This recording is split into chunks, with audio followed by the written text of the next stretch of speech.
What's up, guys? We're back out here with Manny, part 3, working on his CRX. We're going to work on getting his ZC engine put together and a couple other small bits. Alright, here's the ZC swap. We got it up on the engine stand.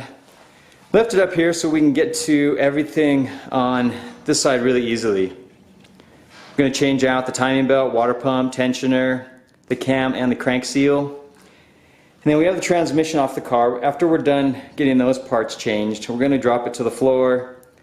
Then we're going to also install, he bought an exit clutch kit along with a new flywheel and a rear main seal we're going to change out. Another thing that Manny brought over with him today is a Monotech harness. I've never seen one in person, and I'm very impressed with the quality of these. Looks like everything is a brand new plug. The wiring is done very nice, everything's neatly organized. It has instructions for what you need to do. So this is going to make swapping this engine into his car a breeze. I just wanted to show you guys the harness. As if you're considering getting one, they sell them on eBay. What was it, like $225, $200? Yeah, it's like $230 plus like $30 shipping. Okay. Like $250 something. So $230, $250, the price of them. I think it's well worth it. Especially if you don't want to do all that wiring that I've done in my DPFI to MPFI series. Save you a little bit of time and energy. Plus this one just looks so clean.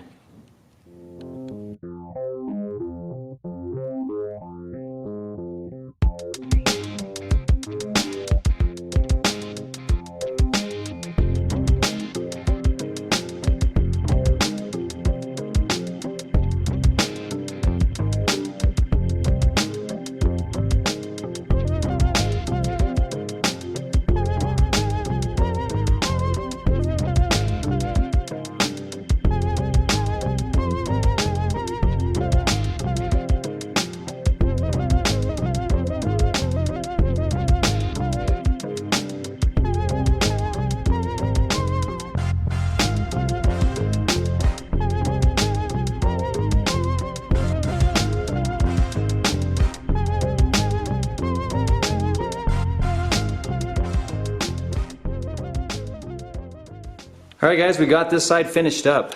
If you're curious about the covers, I had to pull them off and we used them on a different engine, but on his D15, we're just going to pull this off real quick and then put the covers back on when we get the engine pulled out of his car. That way we can have everything covered up. And we put on a Gates belt. He's not using an OEM one, we wanted one a little bit stronger just for the reliability of it.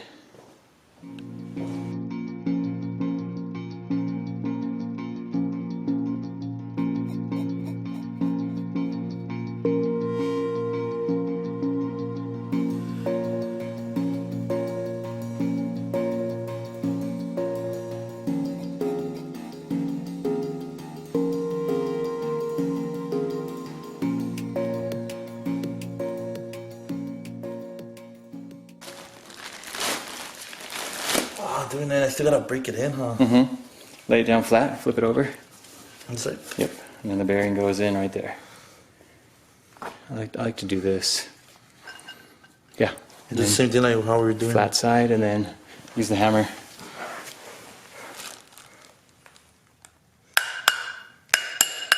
Spin it around.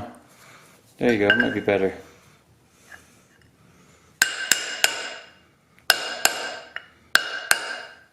Hit that side more.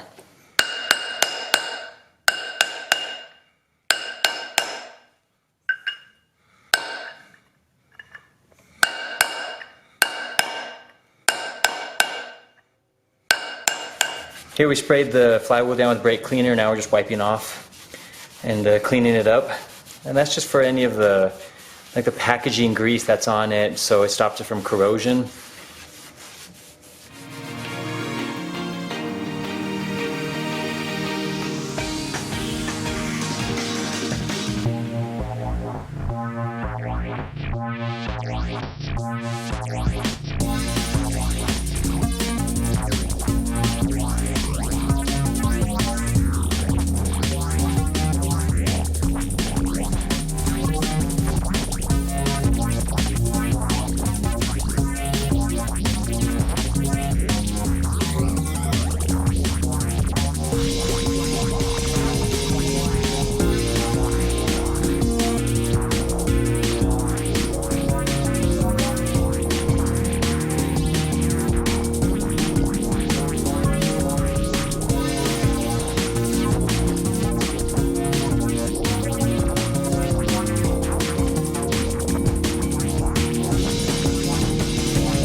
Here we had to double back and we forgot to put the darn plastic cover on. So we just knocked the belt off real quick, put that cover on. That way when we get the other outside covers on, it bolts up and fits perfectly with this one.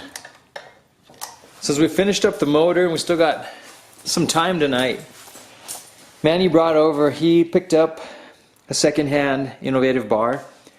I was looking at it, I've never seen these. I don't know if these came with it initially, like as an option. But there's the little radiator mounts on there. This one's mounted kind of strange. This one off, I guess, I don't know if they had the radiator like crooked or something. Maybe they just put it on there. But I think that's kind of interesting. I've never seen those. We're going to remove those because he has a stock radiator still. Then we're going to put on this OEM bar. We are going to use some riv nuts on his frame rails for the 2 bolts that go up into the frame rail. Basically just drill the holes, apply the riv nuts, and then we'll have the new mounting location for the sway bar.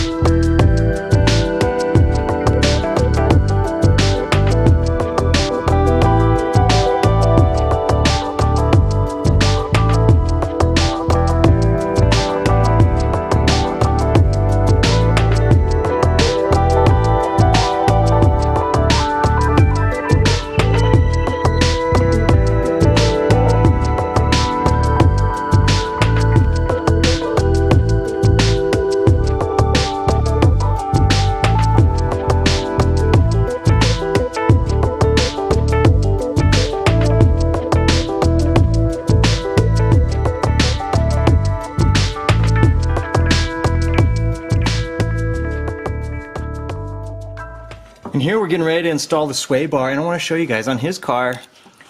If you look right here, you can see these 2 holes right in front of the frame rail bracket.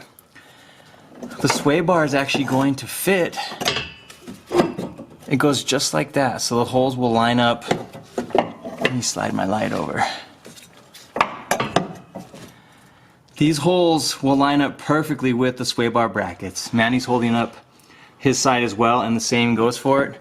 So what we need to do, we need to make the holes a little bit bigger because the riv nuts that we're going to install, they don't fit right now. I tried to fit it and it's just a little too small, so we're going to just drill out the holes a little bit, slide in the riv nuts, and then compress them, and then we have our bolt holes for the sway bar brackets.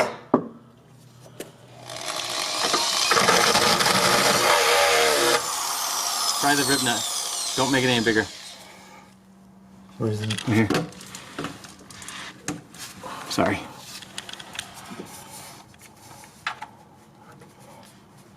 Not big enough still? I gotta take this little part out. This okay. right here. There you go. Now try it.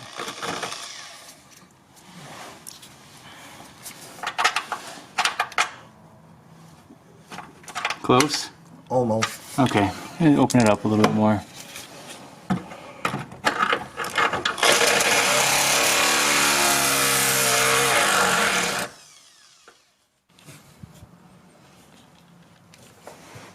Yeah, it's strong. Make sure you keep it in though. Damn.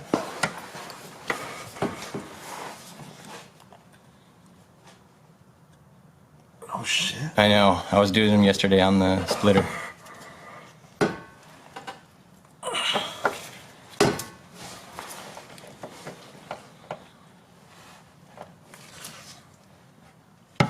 Let me try.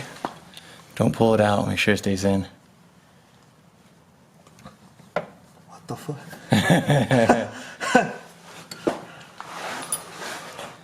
Keep it in. Is it in there? Keep it straight. Oh.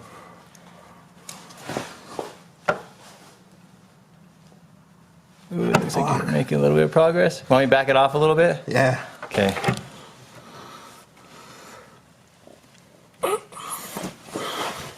Yep, keep it pressed in. There you go, a little bit. They're tough. These are tough ones. The small ones we did were a lot easier. Oh shit. You want me to try? Yeah. Let me try. Fuck. Hold this like this, you can record. And then the camera. You want to back out? Get out of there. I got it. Whoa. Hold it from over here so you can. You should focus. I just hold the camera right next to it. Let's see if I can get the bitch.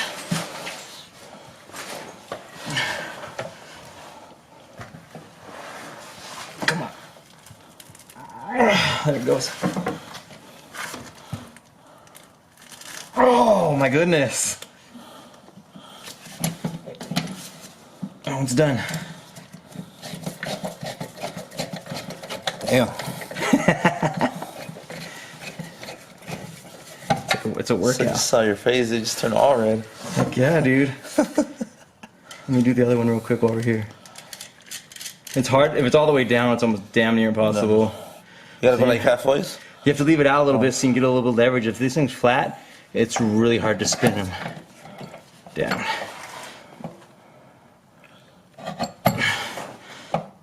Fucking John. It's tough though. Hell yeah, dude. Oh. Look, I got it a little bit. See how it's compressing? Yeah. I just don't want it. That's why we don't want to make sure it doesn't come out. No, I'm better this way. Oh my goodness. Shit, finally. Done. 2 more. Damn it. At least we got it. You want me to stop the video? Yeah, that's fine. That's recording. Record this.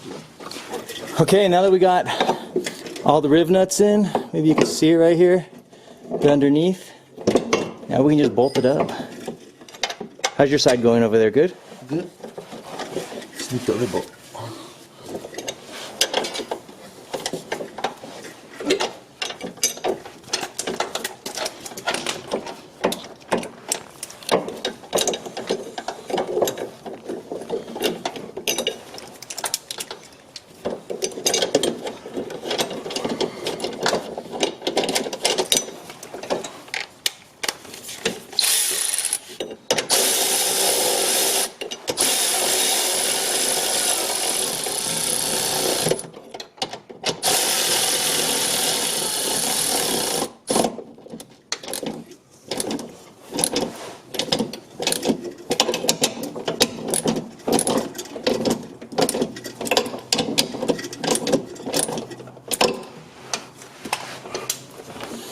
And then all you need to do is really find hardware for the end links through the control arm if you have OEM. This one is not threaded, so we'll just get a nut and bolt. I have a handful. Get that one set up and we're done back here. There we go. With this particular setup, we ended up using just a lower control arm bolt. It fit perfectly, and then we used a nylock on the end. So now we have the SI sway bar mounted on this car. And that'll wrap it up for tonight, guys. We got a lot done. We got the motor put back together, innovative front bar installed, OEM sway bar. He's been working on painting it little by little. Obviously the weather hasn't been the best since he's been doing it through the winter. Hopefully it'll clear up here soon, and by the end of this video series we'll have it completely painted one color. Thanks for watching today, guys. We'll see you in the next episode.